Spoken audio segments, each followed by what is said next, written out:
ए सभा के पांडवन के शांति दूत कृष्ण के प्रणाम बा।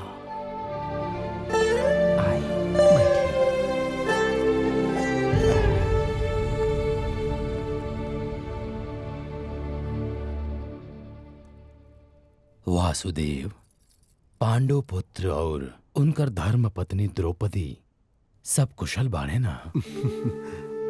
आपके आशीर्वाद से सब कुशल बा मामा श्री।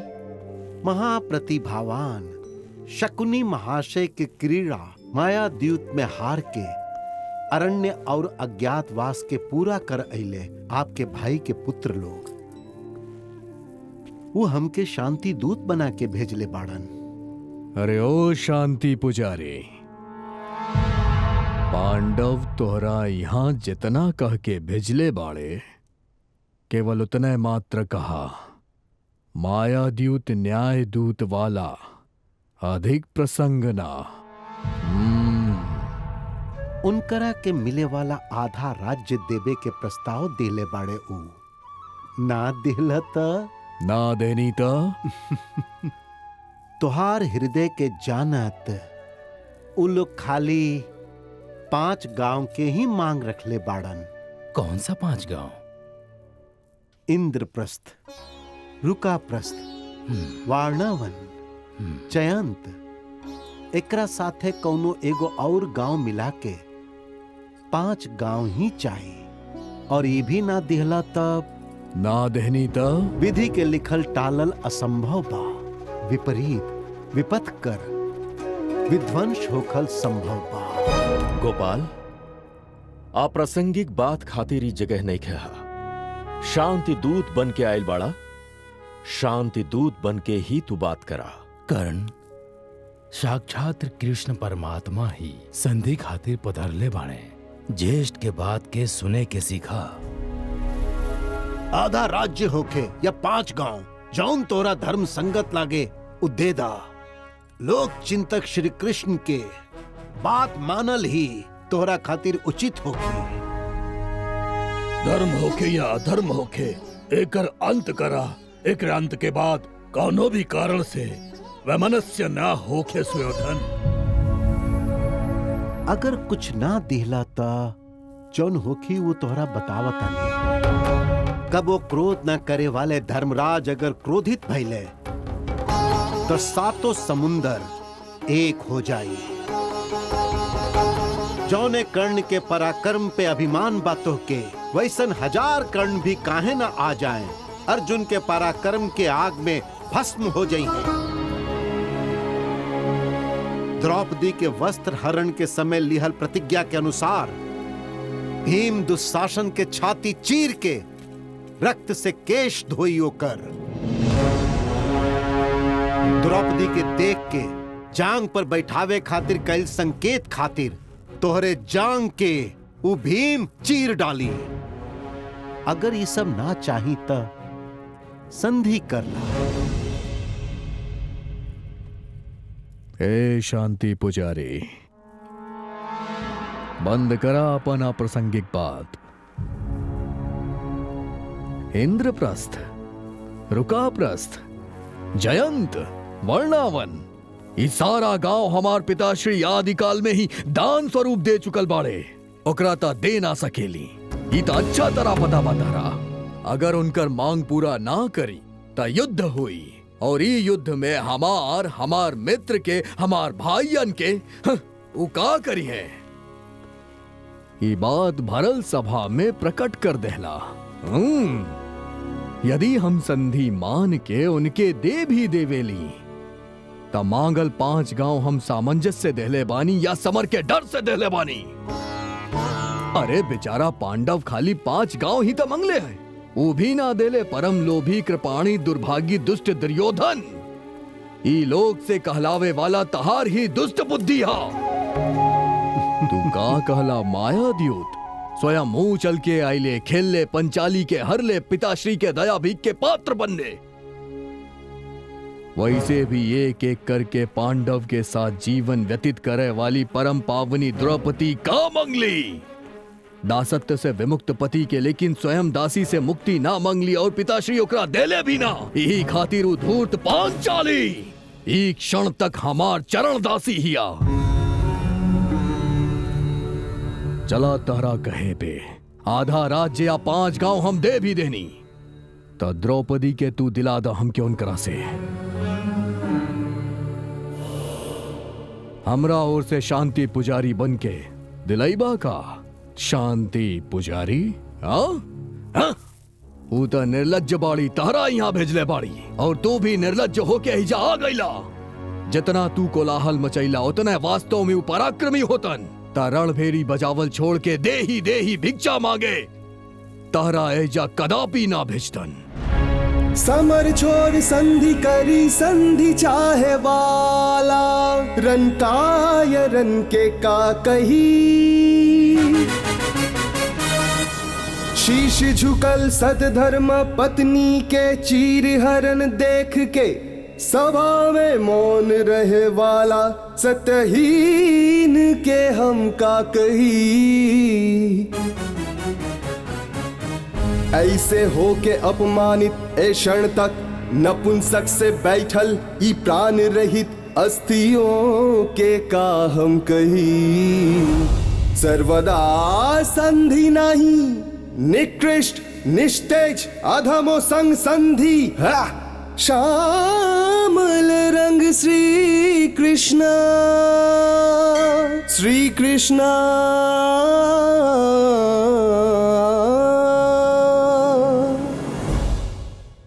हे शांति पुजारी, कौरव के विधवा पुत्र कहे वाला भीम के विकट अट्टहास के प्रतिकार हेतु माया सभा में वो निर्लज्ज द्रौपदी हमके देख के उपहास करे वाली ओकरा प्रतिकार हेतु वो कौन तय के सुई नोक जितना भी भूमि ना दे सकेली। अब हम हो कबियाऊ रणभूमि एकर निर्णय करी। यह कुरु सार्वभौम के अंतिम निर्णय बा। जा कादा उनकरा से। तथास्तु। धर्म क्षेत्र जौन कुरुक्षेत्र बा रण क्षेत्र बनेदा। अधर्म के हार धर्म के जीत।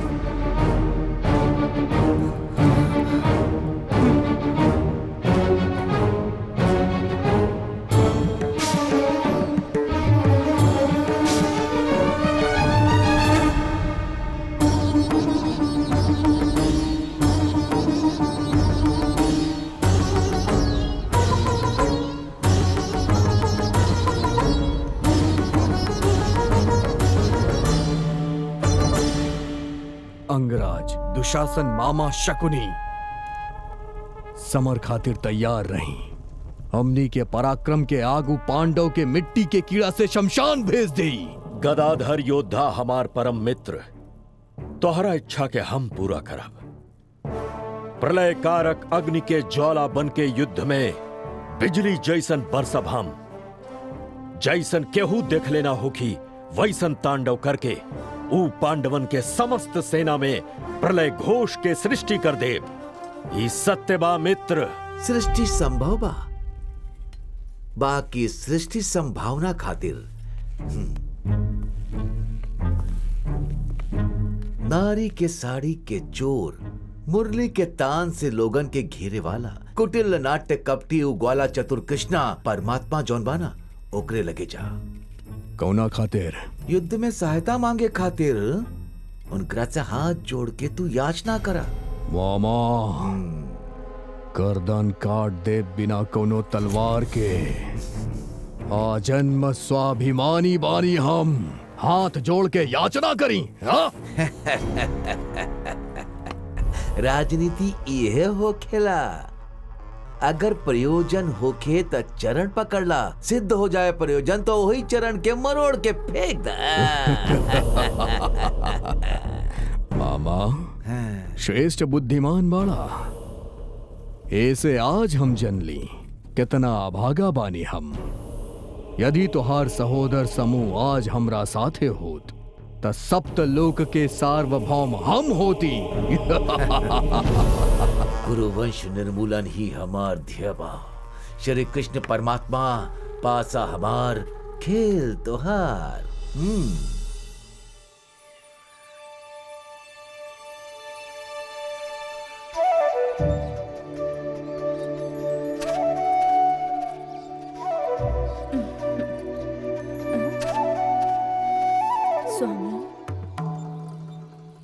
गहरा सोच मुद्रा प्रणय खातिर चाहे प्रलय खातिर।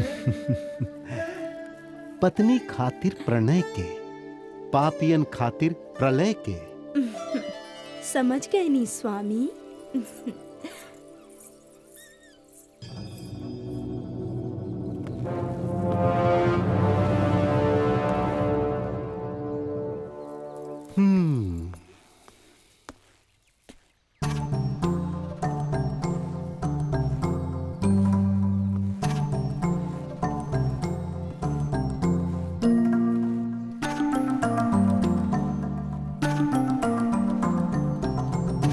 सच्चा निंद्रा में सूतल बाड़े या कपट करा तारे, जौन भी होके कार्य साधन खातिर प्रतीक्षा कईल राजतंत्र हा।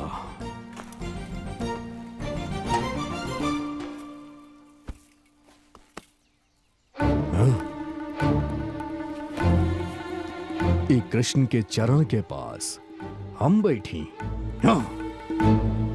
ई हमरा जैसन राजा खातिर योग्य नहीं खे।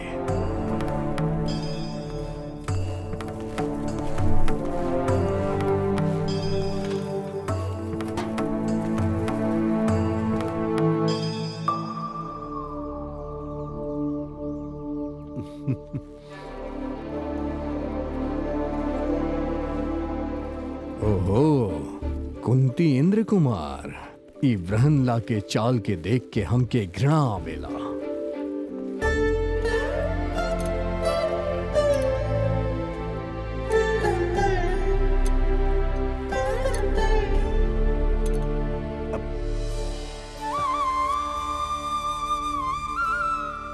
अर्जुन, तू और यहाँ कैसे आयल भइल? सब कुशल तो बाना? आपके अनुग्रह से सब कुशल ही बा माधव। अभई सपना में दुर्योधन के देखनी, लेकिन जैसे ही नींद खुलल देखनी तो सामने तू बाड़ा। हाँ, ई सपना है या सच? दुर्योधन, कब आइला तू? आवे के कारण बतावा। सुना कृष्ण, कार्य हेतु सर्वप्रथम हम यहाँ आयल बानी। आगे होखे वाला कौरव पांडव संग्राम खातिर तहार समर्थन हमके चाहिए। काहे कि तू हमार चाची कुंती देवी के कुल से बाड़ा ना। सोचनी तहरा से पूछ ले। कुल और गोत्र के ना सहे वाला कुरु सार्वभौम के कुल गोत्र के ही बात कइल भविष्य में होखे वाला राजनीति के पूर्वाभास है। हम दोनों के सहायता करब। हमार यादव सैन्य बल एक और हम एक और, लेकिन पहले चुने के अधिकार राजाधिराज सर्व स्वतंत्र सार्वभौम तुहार ना हा, भाई के आश्रय में रहे वाला अर्जुन के हा। कपटी नाट्य चतुर सूत्रधार।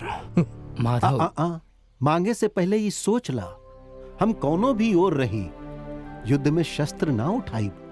आवश्यकता पड़ल त सुझाव दे देव, परंतु युद्ध कबो न करब। माधव, समस्त सैन्य बल उनकरा और ही रहे दी। आप अकेले ही हमने खातिर पर्याप्त बने। कृष्ण, हमके उ मिल गईल जौन हम चाहत रहनी। चला तानी। जेकरा जौन मिले के बा ओकरा उहे मिलेला।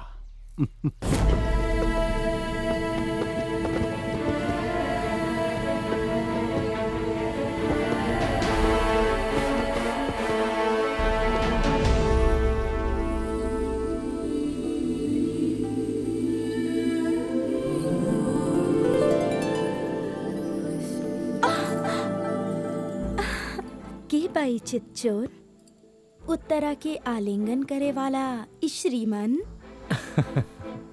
ये अभिमन्यु वीर योद्धा, उत्तरा के चाहे वाला, एक ही धैर्य वाला। सुबह उठ के घोड़ा पे चढ़ के तलवार भांजे वाला, गदाधारी होके गद सवारी करे वाला। ये अभिमन्यु का सही बा? तू बतावा। मन त कहेला कि ओ सही बा। हमार मन त बेचारा रूठल बा। का तोरा से क्षमा मांग सकेला?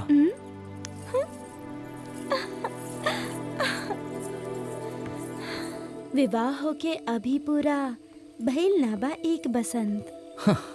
कितना भी बसंत चल जाओ, ई सौंदर्य निधि हमार ही बिया। ई कविता में तू कम नहीं खा कवि संत।